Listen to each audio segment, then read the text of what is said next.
নমস্কার। যে কোনো সপ্তাহে, সেটা আগামী সপ্তাহ হতে পারে বা তার পরের সপ্তাহ হতে পারে, যে কোনো সময় সুইং ট্রেডিং করে একটা ভালো মতন রোজগার করতে গেলে বা সাকসেসফুল সুইং ট্রেডার হতে গেলে কিন্তু কয়েকটা পয়েন্টস আমাদের মনে রাখতে হবে। আজকে এই ভিডিওটা আমি উইকেন্ডে রিলিজ করছি যাতে আপনারা আরামসে দেখতে পারেন। এখানে দেখুন 7খানা পয়েন্ট আমি আপনাদের সামনে রেখেছি যেটা নিয়ে আলোচনা করব। প্রথমে তো আমার যে trading challenge, swing trading challenge চলছিল, যেটা মে মাসে আপনাদের সামনে বলে আমি শুরু করেছিলাম, তার একটা ফাইনাল আপডেট দেব। মে মাস শেষ হয়েছে, ফাইনাল কি হলো। তারপর টেকনিক্যাল অ্যানালিসিস, যেটা আমি করি, ব্যবহার করি এবং যেটা অনেকে কয়েকটা জিনিস ভুল করেন, তার বেসিক কোনো কিছু জিনিস নিয়ে আমি আলোচনা করব। স্টপ লস নিয়ে আলোচনা হবে, মানি ম্যানেজমেন্ট নিয়ে আলোচনা করব যতটা করা যায়, ম্যাক্সিমাম কত স্টক সুইং ট্রেডিংয়ের জন্য দরকার, আর ক্যাপিটাল কত লাগে যেটা দিয়ে সুইং ট্রেডিং করা উচিত, এই প্রশ্ন আমার কাছে আসে, সেটা নিয়ে আলোচনা করব। আর তারপর ট্রেনিং বা কোর্স জরুরি কিনা একজন সাকসেসফুল সুইং ট্রেডিং হওয়ার জন্য, সেটা নিয়ে আলোচনা করব। চলুন শুরু করি। প্রথমে আগে একটু পিএনএলটা আমি দেখিয়ে দিই। আগেই বলে দিচ্ছি, এই ট্রেডিং চ্যালেঞ্জটা শুধুমাত্র মোটিভেশন পারপাসে শুরু করেছিলাম, যে হ্যাঁ, স্টক মার্কেট থেকে খারাপ মান্থেও, এপ্রিল মে যথেষ্ট খারাপ মান্থ ছিল, যে খারাপ মাসেও কিন্তু রোজগার করা যায়। মে মাস যদি দেখেন, ইন্ডেক্স লেভেলে কিন্তু সাইডওয়েজ মার্কেটই ছিল। যাই হোক, যদি আপনি দেখেন পে ইনস পে আউটে যাই, সেখানে লাস্ট 30 ডেজে যদি আমি দেখি, লাস্ট 30 ডেজে দেখতে পাচ্ছেন আমি আপনাদের সামনে এই 3rd মেতে যেটা হয়েছিল সেটা তো ফেলিয়ার হয়ে গেছিলো, সাকসেসফুল ট্রানজ্যাকশন হয়নি। 4th মেতে আমি কিন্তু 7 লাখ রুপিস নিয়ে এই ট্রেডিং চ্যালেঞ্জটা শুরু করি। ক্যাপিটালটা দেখিয়ে দেওয়া জরুরি, কারণ তার উপরে পার্সেন্টেজ ডিপেন্ড করে। তাহলে এবার আসুন আমি ট্রেডার্স ডায়েরিতে যাই, কাস্টম রেঞ্জ। তাহলে যদি হয়, তাহলে আপনারা দেখতে পাচ্ছেন টোটাল কি হয়েছে এই মাসে। যদি দেখেন তাহলে টোটাল ওভারঅল যদি আপনি দেখেন, পিএনএল 2,80,000, যেটা 7 লাখের ক্যাপিটালের মোটামুটি 40%-এর মতো। আর নেট কেটে কুটে যদি দেখেন, সেটা 2,47,000 মতো এসেছে, মানে 2.5 লাখের মতো ধরতে পারেন। 2,50,000, মোটামুটি 35-40%-এর আশেপাশে রিটার্ন, যেটা এক মাসের জন্যে মোটামুটি ঠিক আছে। আপনারা যদি চান একবার রিফ্রেশ করতে, আবার একবার নয় রিফ্রেশও করে দিচ্ছি। কিন্তু যেটা মেন বলার, যে এই যে 35%, 40% যে ট্রেডার্স ডায়েরি 35%, 45% যে রিটার্ন, সেটা কি এখন কোনো আর ওপেন পজিশন নেই, আমি সব পজিশন জিরো করে দিয়েছি। তো এই যে রিটার্ন, এটা কি নর্মাল? তাহলে তার অ্যান্সার হবে না, এটা নর্মাল রিটার্ন নয়। ঠিক আছে, এটা নর্মাল রিটার্ন নয়। এইটা এই মাসে হয়েছে, কোনো মাসে হয়তো, পরের মাসে হয়তো খারাপ একটু রিটার্ন হবে, কোনো মাসে নেগেটিভ রিটার্নও হতে পারে। একজন ট্রেডারের কিন্তু এক মাসের রিটার্ন দিয়ে মানে ওই মাল্টিপ্লাই 12 করে দেওয়া উচিত নয়। তবে একটা অ্যাভারেজ রিটার্ন রাখতে হয়, যেটা মার্কেটকে, মানে আমার পার্সোনাল টার্গেট, মার্কেটকে আমি যদি আউট পারফর্ম করতে পারি উইথ ভালো মার্জিন, বা বেস্ট যে মিউচুয়াল ফান্ড তাকে যদি আউট পারফর্ম করতে পারি, then it is good for me. ঠিক আছে, এই ধরনের মানসিকতা। প্রত্যেক মাসে যে আপনার সুপার নর্মাল রিটার্ন হবে তা নয়, কোনো এক মাসে হলো, পরের মাসটা হয়তো অল্প রিটার্ন হলো, বা কোনো মাসে একটু নেগেটিভ রিটার্ন হলো, কিন্তু হরে দরে আপনার ঠিক হয়ে যাবে। তাই কোয়ার্টারলি বেসিসে নিজেকে দেখার চেষ্টাটা করতে পারেন। ঠিক আছে, এটা তো হয়ে গেল মোটামুটি, এটা নিয়ে আর কথা নেই। চলুন এবার আমি মেন কোর্সে আসি, মানে যেটা নিয়ে আপনাদের আমি পড়াবো বা যে কথাগুলো বলবো।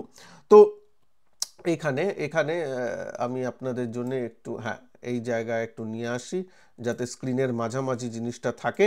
ওকে, আশা করি দেখতে পাচ্ছেন। তো আমার পিএনএল, এটা জাস্ট মোটিভেশন পারপাসে বললাম, কোনো রকম এই নয়। আর এই ট্রেডিং চ্যালেঞ্জটা কিন্তু মে মাসে শেষ হয়ে গেল। জুন মাসে জিজ্ঞেস করবেন না এখন পিএনএল দেখান, হয়তো লস হচ্ছে তাই দেখাচ্ছেন না। ট্রেডিং চ্যালেঞ্জটা যখন শুরু করেছিলাম 1 তারিখে, তখনই বলেছিলাম মে মাসের জন্যে। সেই মে মাসে যদি লসও হতো সেটাও দেখাতাম, কিন্তু জুন মাসে কিন্তু ট্রেডিং চ্যালেঞ্জটা আমি চালাচ্ছি না, জানেন, আমি আগেই বলে দিয়েছি। সুতরাং জুন মাসে আশা করবেন না। আচ্ছা, technical analysis. Time frame, main হচ্ছে টাইম ফ্রেম। দেখুন টেকনিক্যাল অ্যানালিসিসে অনেকে অনেক রকম জিনিস ইউজ করেন, ঠিক আছে? কেউ হয়তো বোলিঞ্জার ব্যান্ড ইউজ করেন, কেউ ফিবোনাচি রিট্রেসমেন্ট ইউজ করেন, কেউ মুভিং অ্যাভারেজ ক্রসওভার বা গোল্ডেন ক্রসওভার বলে আছে সেগুলো ইউজ করেন, কেউ আরএসআই ডাইভারজেন্স কনভারজেন্স ইউজ করেন, এমএসিডি অনেকে ইউজ করেন, বিভিন্ন ধরনের। তো কোনোটা যে খারাপ কোনোটা ভালো তা তো নয়, ঠিক আছে। তবে যেটা বেসিক জিনিসের উপর আমি যেটা করি সেটা হচ্ছে ক্যান্ডেল স্টিক প্যাটার্ন আর প্রাইস অ্যাকশন, এই দুটোতে কিন্তু আপনাদের একটু মাহির হতে হবে। দুটো মানে জিনিসের উপরেই কিন্তু ডিটেলস ভিডিও আমার ইউটিউবে আছে, সার্চ করলেই পেয়ে যাবেন। আচ্ছা, টাইম ফ্রেম এইটা নিয়ে অসুবিধা হয়। তো আমি পার্সোনালি টাইম ফ্রেম যখন আমি দেখি একটা স্টককে অ্যানালাইসিস করি, সুইং ট্রেডিং নিয়ে বলছি, তখন ডেইলি অ্যান্ড উইকলিতে আমি কিন্তু মেনলি ফোকাস করি, ডেইলি অ্যান্ড উইকলিতে, ঠিক আছে? মেনলি ফোকাস করি ডিসিশন নেওয়ার জন্য বা অ্যানালাইজ করার জন্যে। হ্যাঁ, যখন আমি এন্ট্রি নিই ব্যাপার, তখন 5 মিনিট 15 মিনিট এইসব শর্ট টাইম ফ্রেম চার্টে আমি ডিসিশনগুলো নিই, কিন্তু মেন যে অ্যানালিসিসটা আমার হয় সেটা কিন্তু ডেইলি এবং উইকলি চার্টে, ঠিক আছে? এটা ক্লিয়ার হয়ে গেল, এই পয়েন্টটা বললাম। এবার আসি স্টপ লস। যদি ভিডিওটাকে ভালো লাগে থাকে প্লিজ একটু লাইক করে দিন। এই ধরনের ডিটেলস ভিডিও কিন্তু সচরাচর পাওয়া যায় না, যেখানে যে ট্রেড করছে সে নিজে আপনাকে দেখিয়ে নিয়ে তারপর পিএনএল দেখানোর আরেকটাই কারণ আছে। ধরুন আমি এই 7টা পয়েন্ট বলছি, আপনি আমার কথা শুনবেন কেন? আমি নিজে কি প্রফিটেবল ট্রেডার সেটা হলেই তো আপনি এগুলো শুনবেন, রাইট? তার জন্যই কিন্তু দেখানো, তাছাড়া কোনো আর ইন্টেনশন আমার নেই। আচ্ছা, স্টপ লস। স্টপ লস যদি দেখেন, এখানে স্টপ লস হান্টিংয়ের ব্যাপারটা চলে আসে, যে দাদা স্টপ লস আছে, আমার স্টপ লস হিট করার পর তারপর আবার উঠে গেল, তখন আমার খারাপ লাগলো। তাই জন্য যেখানে অবভিয়াস স্টপ লস তার থেকে একটু নিচে রাখবেন। ধরুন আপনি কথার কথা বলছি, ধরুন আপনি একটা সাপোর্ট রেজিস্ট্যান্স, একটা স্টক ধরুন এরকমভাবে বেড়েছে, ব্রেকআউট দিয়েছে, এইখানে আপনি আগের যে রেজিস্ট্যান্স ছিল সেটাই এখন সাপোর্ট হয়েছে, তা আপনি একদম এইখানেই স্টপ লসটা রাখলেন। এইভাবে করবেন না, এইখানে স্টপ লস তো অবভিয়াস, সবাই জানে। একটু নিচের দিকে, তার একটু নিচে ক্লোজিং বেসিসে যদি স্টপ লস রাখেন তাহলে কাজ দেবে ডেইলি চার্টে যখন অ্যানালিসিসটা করছেন। হ্যাঁ, মানে অবভিয়াস লেভেলগুলোতে রাখবেন না, প্লাস রাউন্ড ফিগার লেভেলগুলোতে, ধরুন 100তে আপনি স্টপ লস রাখছেন, ওখানে অনেকেই স্টপ লস রেখেছে, সেটা নয়। তো অবভিয়াস যে পয়েন্টগুলো সেগুলোকে একটু অ্যাভয়েড করার চেষ্টা করুন, একটু লো রিস্ক এন্ট্রি নেওয়ার চেষ্টা করুন, তাহলে একটু স্টপ লসে গ্যাপ দিতে পারবেন। যেমন কোনো একটা স্টক ব্রেকআউট দিচ্ছে, ব্রেকআউটে তাড়া করে উপরের দিকে নেওয়ার মানে হয় না, ব্রেকআউট করার পর একটু রিট্রেস হতে দিন, সে নিচের দিকে রিট্রেস হতে পারে, বা ব্রেকআউট দেওয়ার পর সাইডওয়েজ হতে পারে, যে কোনো একটা সময় তারপর যখন উঠবে তখন আপনি এন্ট্রিটা নিলেন, স্টপ লসটা এরকম জায়গায় হলো। আবার যখন নিচে আসছে, এইখানে তো সাপোর্ট আছে, এইখান থেকে যখন ঘুরছে তখন এন্ট্রিটা নিলেন, এইখানে তার স্টপ লস হলো। তাহলে কি আপনার এন্ট্রি এইসব জায়গায় হলো, স্টপ লস এইখানে হচ্ছে, তার মানে অনেকটা আপনি সেফ আছেন। কিন্তু যদি উপরের এখানে আপনি নিয়ে ফেলেন স্টপ লস তখন এইখানে হবে, এই ডিস্টেন্সটা অনেক বড়। তাই জন্য আমি পার্সোনালি, আপনি করতেই পারেন, অনেকে করে, আমি পার্সোনালি একটু লো রিস্ক এন্ট্রি নিতে পছন্দ করি। তাই জন্য আমি ব্রেকআউটে নেওয়াটা অতটাও পছন্দ করি না। ব্রেকআউটের পর একটু ঠান্ডা হলো, স্টকটা একটু দাঁড়ালো, তারপর বুলিশনেস দেখে তারপর আমি এন্ট্রি নিতে পছন্দ করি, ঠিক আছে? আচ্ছা, মানি ম্যানেজমেন্ট 2% রুল, মানে আমি এটা পার্সোনালি ফলো করি। মানে আপনি ধরুন কিছু স্টকে পজিশন নিয়েছেন, আপনার টোটাল ট্রেডিং ক্যাপিটাল ধরুন 5 লাখ টাকা। 2% রুল বা 3% রুল বলে যদি আমার স্টপ লস হিট হয়, তাহলে আমার যাতে টোটাল ক্যাপিটালের 2% 3%-এর বেশি যাতে লস না হয়। 5 লাখের ক্যাপিটাল হলে 10 থেকে 15,000 যাতে আমার লস হয়, ব্যাস, তার মধ্যেই যাতে লসটা সীমাবদ্ধ থাকে, তার বেশি যাতে না হয়। এটা কিন্তু একটা স্টকে বলছি না, আপনি হয়তো অ্যাট এ টাইম 2-3টে স্টকে সুইং ট্রেডিং পজিশন নিয়েছেন, তাহলে 3টে স্টকেই যদি স্টপ লস হিট হয়, টোটাল যে আপনার লস হবে সেটা যাতে টোটাল অ্যাকাউন্টের 2 বা 3%-এর বেশি না হয়। এইটা রুলটা আমি বারবার আমার ইউটিউব চ্যানেলেও বলেছি, আবার আপনাদের বলে দিচ্ছি, এই 2-3% রুলটা আপনারা কিন্তু একটু মেনে চলার চেষ্টা করবেন। তাহলে কি হবে, যদি ব্যাক টু ব্যাক যদি লসও হয়, আপনি তারপর একটা ভালো ট্রেড পেলে সেটা কিন্তু পুষিয়ে যেতে পারে, হতেই পারে। দেখুন ব্যাটসম্যান হিসেবে বিরাট কোহলিরও ব্যাট প্যাচ যায়, সচিন তেন্ডুলকারেরও হয়েছে, যেখানে সিরিজের পর সিরিজ তিনি রান পাননি, পরপর হয়তো 10টা ম্যাচে রান পাননি, এরকম অনেকবার হয়েছে, তাই না? তো এই যখন আপনি রান পাবেন না বা যখন আপনি ভালো পারফর্ম করছেন না, স্টপ লস হিট হচ্ছে, তখন যাতে আপনার অ্যাকাউন্টের ওই 50%, 30% না নিয়ে চলে যায়, তাহলে তো আর ফিরেই আসতে পারবেন না। মনে রাখবেন 30% যদি আপনার লস হয়, সেই লসটাকে রিকভার করতে আপনাকে 45%-এর মতো তুলতে হতে পারে। আর আপনার যদি 50% যদি লস হয়, সেটাকে রিকভারি করতে 100% রিটার্ন আপনাকে জেনারেট করতে হবে। তো অনেক বেশি রিটার্ন জেনারেট করতে হয় লসটাকে রিকভার করার জন্যে। তার জন্যেই ড্রডাউনটা যতটা পারবেন মিনিমাম রাখার চেষ্টা করবেন। এই সময় ট্রেডে একটু বিরতি নিলেন, এইসেট্রা এক্সেট্রা এসবও করতে পারেন। ঠিক আছে, ভিডিওটাকে ভালো লাগলে একটু লাইক করে দেবেন। আর ডিটেলসে আমি এই জিনিসগুলো আমার কোচিং ক্লাসেও শেখাই, যেখানে 8ই জুন থেকে ক্লাস স্টার্ট হচ্ছে। এই ভিডিওর শেষের দিকে আমি তা নিয়েও একটু আলোচনা করব, 7 নম্বর পয়েন্টেই আছে, সেটাও একটু দেখে নেবেন। এই যেহেতু দেখুন ইউটিউবে তো ডিটেলস আরও বলা যায় না যে মানি ম্যানেজমেন্ট, কেন মানি ম্যানেজমেন্টের উপরেই আমার পুরো কোর্সটাই মানি ম্যানেজমেন্ট, রিস্ক ম্যানেজমেন্টের উপর থাকে। কারণ আসলে তো psychology, trading mentality, money management ওর উপরেই নির্ভর করছে। তো সেই জিনিসগুলো তো একদিনে শেখানো যায় না। যদি সেটা শিখতে চান, প্রফিটেবল ট্রেডার যে নিজে বাজারে নেমে কাজ করে তার সাথে, প্র্যাকটিক্যাল ট্রেডারের সাথে, তাহলে অবশ্যই জয়েন করবেন। এই ভিডিওর নিচে ডেসক্রিপশন বক্স, ফার্স্ট কমেন্ট বক্সেও লিঙ্ক দেওয়া আছে ডিটেলস, আর এই ভিডিওতেও আমি শেষের দিকে সেটা নিয়ে কথা বলবো। তো মানি ম্যানেজমেন্ট 2% রুলটা আশা করি বুঝলেন। আর আপনাদের একটা কাজ থাকলো, কমেন্ট বক্সে জানাবেন এই 7টা পয়েন্টের মধ্যে কোন পয়েন্টটা আপনার সব থেকে ভালো লেগেছে। 5 নম্বর প্রশ্নটা আমার কাছে অনেক আসে যে ম্যাক্সিমাম কটা স্টকে সুইং ট্রেড করা যায়, ম্যাক্সিমাম কটা স্টকে সুইং ট্রেড করা যায়। ধরুন, কথার কথা বলছি, ধরুন কারোর 1 লাখ টাকার ক্যাপিটাল আছে, আমি তাকে বলবো ম্যাক্সিমাম, হ্যাঁ ম্যাক্সিমাম 3 থেকে 4টে স্টক ইজ ওকে, তার বেশি নয়।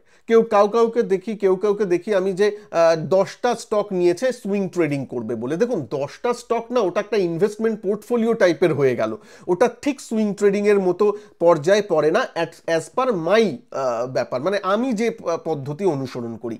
3টে 4টে স্টক ঠিক আছে, একটাও করতে পারেন অ্যাট এ টাইম, হয়তো একটাতে আপনি সুযোগ পেলেন, ঠিক আছে, অ্যাট এ টাইম 2টোতে সুযোগ পেলেন, ঠিক আছে, অ্যাট এ টাইম 4টেতে সুযোগ পেলেন, ঠিক আছে, ম্যাক্সিমাম 5টায় গেলেন, তার বেশি নয়। তার বেশি হলে একটু ম্যানেজ করাটাও মুশকিল হয়ে যায়। কটা স্টক দেখবেন, কটা স্টকের স্টপ লস ট্রেল করবেন বা কি করবেন, এই ব্যাপারগুলো কিন্তু একটু ব্যাপারটা চলে আসে। তো যাই হোক, ওই ব্যাপারটা। আর স্টপ লস নিয়ে আরেকটা বলি, স্টপ লস কেনা দামে যখন আপনার ধরুন নিলেন, তারপর ধরুন 3-4% আপনার স্টক বেড়ে গেল, তাহলে স্টপ লসটাকে ট্রেল করে অ্যাটলিস্ট নিজের কেনা দামে নিয়ে আসা, তারপর ট্রেল করা, পিরামিডিং কি করে করবেন, এই জিনিসগুলোর দিকে একটু কিন্তু ফোকাস করতে হবে আপনাকে। যতটা রিস্ক কম করা যায় সেটার উপর ফোকাস রাখবেন, কারণ ট্রেডার মানেই কিন্তু রিস্ক ম্যানেজার। ঠিক আছে, যাই হোক, ম্যাক্সিমাম এটা নিয়ে বললাম। এবার আসি ক্যাপিটাল নিডেড। দেখুন এইটা নিয়ে না প্রচুর প্রশ্ন আসে এবং আমি ক্লিয়ার কথা বলছি। দেখুন ক্যাপিটাল নিডেড সেটা তো আপনি শুরু করতে চাইলে 10,000 20,000 টাকা দিয়েও করতে পারেন, কিন্তু একটা সাইজেবল ক্যাপিটাল থাকলে আপনার নিজেরও একটু ভালো লাগবে যে হ্যাঁ আমি এতটা পরিশ্রম করছি, এতটা করছি, যাতে আমার রিওয়ার্ডই যদি না পাই অ্যাবসলিউট টার্মসে তাহলে তো একটু খারাপ লাগে। তাই জন্যই আমি বলবো শেখার, যখন একদম প্রথম আসছেন শিখতে চান, শেখার সময় সেটা আপনি 20,000 30,000 50,000 টাকা আনলেন, ঠিক আছে, তারপর যখন একটু কনফিডেন্স এসে গেল, একটু শিখে গেলেন ব্যাপারটা, তারপর 1 লাখ টু 5 লাখ এই ক্যাপিটালটা মার্কেটে নিয়ে যদি আপনি স্টার্ট করেন তাহলে ঠিক আছে। এটা দেখুন পার্সন টু পার্সনটা ভ্যারি করতে পারে, আমি এর মধ্যে কিছু বলতে চাই না। কারোর কাছে মানে 10 লাখ টাকা নিয়েও কেউ করতে পারে, 30 লাখ টাকা নিয়েও ট্রেড করতে পারে, আবার কেউ 30,000 টাকা নিয়েও ট্রেড করতে পারে, রাইট? তো আমি মেন বলছি যে শেখার সময় যখন আপনি প্রথম শিখছেন তখন বেশি ক্যাপিটাল আনবেন না, তখন 20,000 30,000 50,000 এর মধ্যেই ব্যাপারটাকে সীমাবদ্ধ রাখুন, সেটা দিয়ে শুরু করুন, প্র্যাকটিস করুন। একটু কনফিডেন্স এলো যখন দেখছেন না আপনি নিয়ম মেনে কাজ করতে পারছেন, নিজের একটা সিস্টেম জেনারেট করে বা তৈরি করে মোটামুটি সেই রুলের মধ্যে থেকে আপনি কাজকর্মগুলো করতে পারছেন, সেই সময়টা সেই হয়ে গেলে একটু কনফিডেন্সটা এলে তারপর আপনি ক্যাপিটালটা বাড়ান, 1 লাখ করুন, তার থেকে একটু কনফিডেন্স এলে 2 লাখ করুন, 3 লাখ করুন, এরকম আস্তে আস্তে স্টেপ বাই স্টেপ কোয়ার্টারলি আপনি ক্যাপিটাল অ্যাড করুন, যে একটা কোয়ার্টার ভালো থাকলে তারপর আমি অ্যাড করব, সেই ধরনের পলিসিতে নিন। একবারেই 5 লাখ টাকা এনে আমি আমি সুইং ট্রেডিং শুরু করলাম, যেখানে আমার নলেজ জিরো, যেখানে আমি প্রফিটেবল ট্রেডার নই, ওরকম কাজগুলো করবেন না। কারণ 2023-24 যা চলেছিল একদম রেজিং বুল মার্কেট, সেটা আলাদা, কিন্তু এখনকার মার্কেট সেটা কিন্তু নয়। এবং এইটাই আসল মার্কেট। বুল মার্কেটে তো সবাই রোজগার করতে পারে, হ্যাঁ, ভালো ট্রেডাররাও পারে, বাজে ট্রেডাররাও আরও বেশি পারে, বরং তারা আরও বেশি রিস্ক নেয়, আরও বেশি রিওয়ার্ড পায় এবং ভাবে যে এটাই মনে হয় মার্কেটের নিয়ম। তা কিন্তু আসলে নয়। আসল ট্রেডার কিনা সেটা কিন্তু এই এখনকার মার্কেটে, স্পেশালি এপ্রিল মে মাসের ট্রেডিংয়ে পিএনএল বুঝিয়ে দিয়েছে। যাই হোক, এবার আসি আরেকটা কথা। এবার ভিডিওটা ভালো লাগলে লাইক করে দিন। এই পয়েন্টের মধ্যে কোনটা ভালো পয়েন্ট আপনার লাগলো, আপনার মতামতটা কমেন্ট বক্সে অবশ্যই জানাবেন, ঠিক আছে? আচ্ছা, এবার মেন আসি যে ট্রেনিং কোর্স জরুরি কিনা, ট্রেনিং নেওয়া, কোর্স নেওয়া জরুরি কিনা। হয়তো এখানে আমি একটু বায়াসড হতে পারি, যেহেতু আমার নিজের কোর্স আছে, কিন্তু আমি চাইবো যতটা বায়াস না করে আমি অ্যান্সারটা দেওয়া। মন দিয়ে শুনবেন কিন্তু। দেখুন, দু ধরনের মানুষ হতে পারেন, টু টাইপ অফ পার্সন। একজন পার্সন হয়তো, না আমার ধরুন অতটা সামর্থ্য নেই যে আমি একটা কোর্স নিই, এই করি, আমি নিজে থেকে করতে চাই, ওয়েল অ্যান্ড গুড। তাহলে আমার চ্যানেলটাকে কিভাবে ইউজ করবেন, কোনো অসুবিধা নেই। আমার ইউটিউব চ্যানেলে আসবেন, ওখানে প্লেলিস্টে যাবেন, প্লেলিস্টে গিয়ে কিন্তু দেখবেন পুরো স্টক মার্কেট ফ্রি কোর্স বলে একটা 40টা 42টা ভিডিওর একটা পুরো প্লেলিস্ট দেওয়া আছে। এবং আপনারা আপনাদের সুবিধার্থে এই ভিডিওর শেষে এন্ড স্ক্রিনে বা উপরের আই বাটন কোনো একটা জায়গায় আমি ওই প্লেলিস্টটাও অ্যাটাচ করে দেবো। ওই প্লেলিস্টের মধ্যে কিন্তু অপশন ট্রেডিং, তারপর টেকনিক্যাল অ্যানালিসিস, তারপর ট্রেডিং সাইকোলজি, ট্রেডিং মেন্টালিটি সব নিয়ে যতটা পারা যায়। ইউটিউবের তো একটা লিমিটেশন আছে, বিশাল বড় বড় ভিডিও তো বানাতে পারি না, তাও কিন্তু এইখানে 35টা ভিডিও, 40টা ভিডিওর মতো কিন্তু দেওয়া আছে, যেখানে এই জিনিসগুলো এক্সপ্লেন করা আছে। সেটা থেকে যদি কেউ করতে চান, ওয়েল অ্যান্ড গুড, সেটা নিয়ে করতে পারেন। তাহলে তার কোর্স নেওয়ার কোনো দরকার নেই, মানে কোনো কোর্সই নয়, মানে আমার কাছে কেন, অন্য কাছে যদি নিজে থেকে কেউ করতে চায় কোনো অসুবিধা নেই। কিন্তু যারা ভাবেন যে না আমি একটু এক্সট্রা শিখে একটু কাজ করতে চাই, কারণ দেখুন আপনারা যখন ছোটবেলায় স্কুল কলেজেও করেছেন, তখন কি স্কুল কলেজ তখন একটা প্রথাগত শিক্ষা আপনারা নিয়েছেন, শিক্ষা নিয়ে তারপর কিন্তু আপনি কর্মজগতে সেই জিনিসগুলো অ্যাপ্লাই করেছেন, রাইট? কেউ অ্যাকাউন্টেন্সি শিখেছেন, কেউ ইঞ্জিনিয়ারিং শিখেছেন, তারপর আপনি অ্যাপ্লাই করেছেন, এবং স্কুল কলেজে শেখার সময় কিন্তু অল্প হলেও ফিজ আপনাদের দিতে হয়েছে শেখার পর্যায়টা। তো সেই ব্যাপারটা যারা চান তারা শিখুন। এবার এখানে একটা প্রশ্ন এসে যায় যে আমি কি করে জানবো কলেজের যে টিচার আমাকে পড়াচ্ছে সে নিজে জেনুইন কিনা? আপনারা তো সেটাও করেন। আপনি ধরুন আপনার ছেলে মেয়েকে ড্রয়িং ক্লাসে ভর্তি করাতে চান বা ক্যারাটে ক্লাসে ভর্তি করাতে চান, দেখে নেবেন না যে স্যার যে পড়াচ্ছেন সে নিজে ড্রয়িং করতে পারে কিনা, বা যে স্যার ক্যারাটে শেখাচ্ছেন সে নিজে মার্শাল আর্টটা জানে কিনা, রাইট? এটা তো যাচাই করে নেবেন। এইখানে যাচাইয়ের কোনো ব্যাপার নেই বলেই আমি কিন্তু এই ট্রেডিং চ্যালেঞ্জ, আমার যে পিএনএলগুলো মাঝে মাঝে আপনাদের সাথে শো করি, সেই জিনিসগুলো এই কারণেই করি। আর ট্রেডিং চ্যালেঞ্জ করার এটাই হলো আগে থেকে এটা পুরো মাসের 1 তারিখের আগেই, বা আমি 1 তারিখেই বলছি যে এই মাসে আমি ট্রেডিং চ্যালেঞ্জ করব। মানে 1 তারিখে তো আমি জানি না যে 30 তারিখে আমার কিভাবে মাস শেষ হবে, আমি জানি না। আমার লস হতে পারে, লাভ হতে পারে। লস হলেও আপনাকে দেখাতে হবে, যেহেতু ট্রেডিং চ্যালেঞ্জ শুরু করেছি, লাভ হলেও দেখাতে হবে।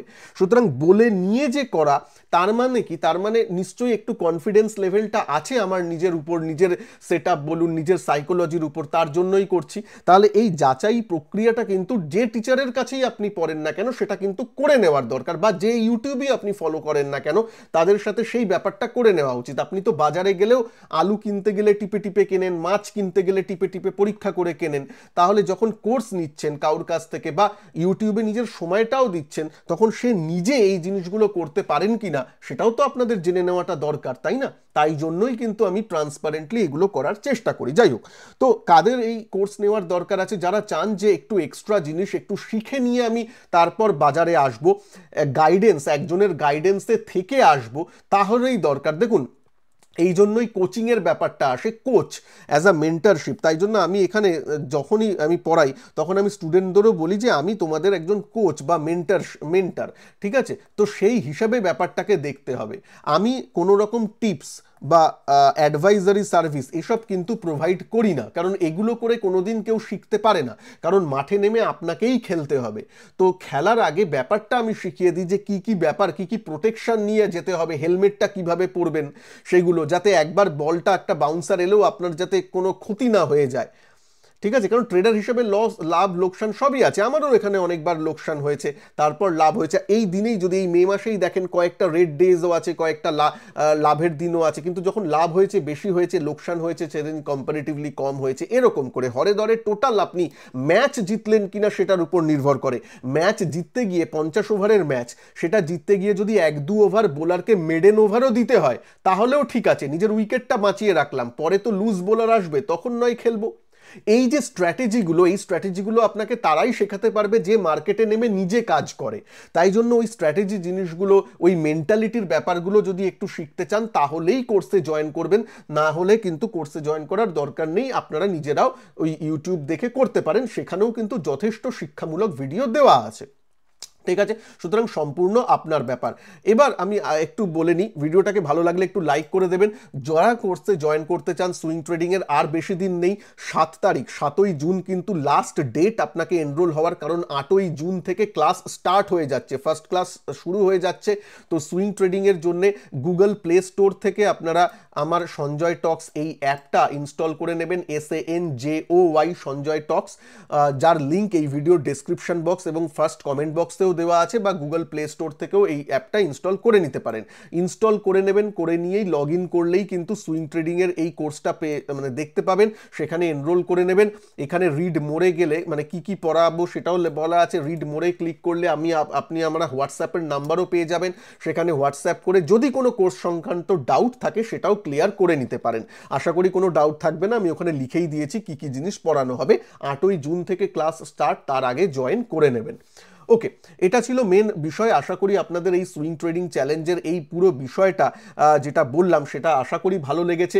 এই 1 মাস আপনাদের সাথে ছিলাম এবং সত্যি বলছি আমার নিজেরও কিন্তু মাঝে মাঝে খুব টেনশনে ছিলাম যে একটা, কেননা দেখুন নিজে ট্রেড করছি ঠিক আছে, কিন্তু একটা একজনকে বলে, যেখানে লোক সমক্ষে আপনারা হাজার হাজার লোক দেখছেন, তার সামনে পারফর্ম করা, তার একটা ওই বলে না স্টেজ প্রেশার, সেটা কিন্তু থাকে। তা সত্ত্বেও কিন্তু সেটা করেও কিন্তু এই মাসে মার্কেটের আশীর্বাদে, আপনাদের ভালোবাসায় যে 40%+, মতো বা নেট হিসাবে 30-35% প্লাস রিটার্ন জেনারেট করা গেছে এই মাসে, সেটা কিন্তু ভালোই হয়েছে। মার্কেটকে থ্যাংক ইউ তার জন্যে, আপনাদের মোটিভেশনের জন্য থ্যাংক ইউ। আপনারাই মানে অনেকবার আমি বলেছিলাম যে সুইং ট্রেডিং চ্যালেঞ্জটা ভালো লাগলে ভিডিওর নিচে সুইং ট্রেডিং এই মন্তব্য লিখবেন, এবং আপনারা মন্তব্য লিখে ভরিয়ে দিয়েছেন। এই ভালোবাসাগুলো, এই মানে এই আমার পাশে থাকার জন্য আপনাদের থ্যাংক ইউ। আমি এবার কোনো মাস কি আপনার মাথায় আছে যে যেই মাসে আপনি সুইং ট্রেডিং চ্যালেঞ্জ দেখতে চান, সেই মাসের নামটা লিখে দেবেন। এই মাসে বলবেন না যে জুন মাসে দেখতে চাই, না, জুন মাসে তো কোর্সও আসছে, অন্য কোনো মাসে যদি দেখতে চান সেটাও লিখে দেবেন। আমি ট্রাই করব যে করা যায় কিনা। ভালো থাকবেন সবাই। আপনাদের একটা কমেন্ট, আপনাদের একটা লাইক আশা করব এই ভিডিওতে, আমাকে যেটা আপনাদের প্রচুর মোটিভেট করেন। আর একটা যদি কমেন্ট পারেন তো লিখবেন এই পুরো সিরিজটা নিয়ে আপনাদের মতামত কি ছিল, তাহলে ভালো লাগবে। হ্যাঁ, আপনারা হয়তো বলবেন, এটা আমি ইন জেনারেল বললাম, এই ট্রেডিং চ্যালেঞ্জ স্পেসিফিক কোনো একটা ভালো ট্রেড এবং খারাপ ট্রেড সেটার অ্যানালিসিস আমি আমার ফ্রি ভিডিও আনবো, আমি আমার অ্যাপে ফ্রি ভিডিও আসবে, অ্যাপে আসবে সেটা। তার জন্য সঞ্জয় টক্স এই অ্যাপটা ইনস্টল করে রাখুন, সেখানে ফ্রি ভিডিও আমি আনবো একটা ভালো ট্রেড এবং একটা খারাপ ট্রেড নিয়ে, একদম চার্ট অ্যানালিসিস করে আপনাদের সেটাও বলবো। ভালো থাকবেন সবাই, নমস্কার, জয় হিন্দ, বন্দে মাতরম।